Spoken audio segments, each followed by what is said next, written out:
చిన్ని చిన్ని ఆశై. ఈ మూవీ హాట్‌స్టార్‌లో తెలుగులో అవైలబుల్‌గా ఉంది. ఇదొక ఫీల్ గుడ్ మూవీ. మూవీ స్లోగా ఉన్నా పర్వాలేదు.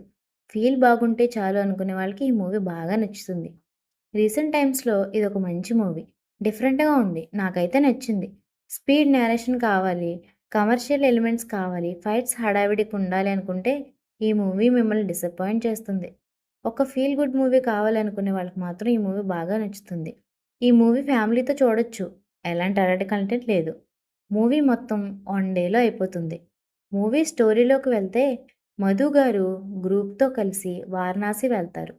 అక్కడ మధు గారు తప్పిపోతారు. అక్కడ ఆవిడ బ్యాగ్ కూడా పోతుంది. ఆ టైంలో ఇంద్రాన్స్ గారు కలుస్తారు. నెక్స్ట్ వాళ్ళ మధ్యలో లవ్ స్టోరీ స్టార్ట్ అవుతుంది. మిస్ అయిన గ్రూప్‌ని మళ్ళీ కలుస్తారా లేదా అనేది story. Plus points. Movie shooting మొత్తం వారణాసిలో షూట్ చేశారు. ఆ రియాలిటీ అండ్ ఒరిజినాలిటీ బాగా క్యారీ చేశారు. లొకేషన్స్ అయితే మంచి ఫీల్‌ని ఇచ్చాయి. ఇంద్రాన్స్ గారు అండ్ మధు గారి మధ్య ఉండే కన్వర్జేషన్ చాలా బాగుంటుంది.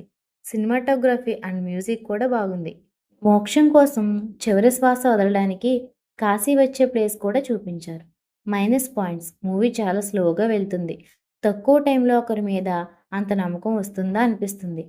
ఫైనల్‌గా ఈ మూవీ ఫీల్ గుడ్ మూవీస్ అంటే ఇష్టం ఉండే వాళ్ళకి బాగా నచ్చుతుంది.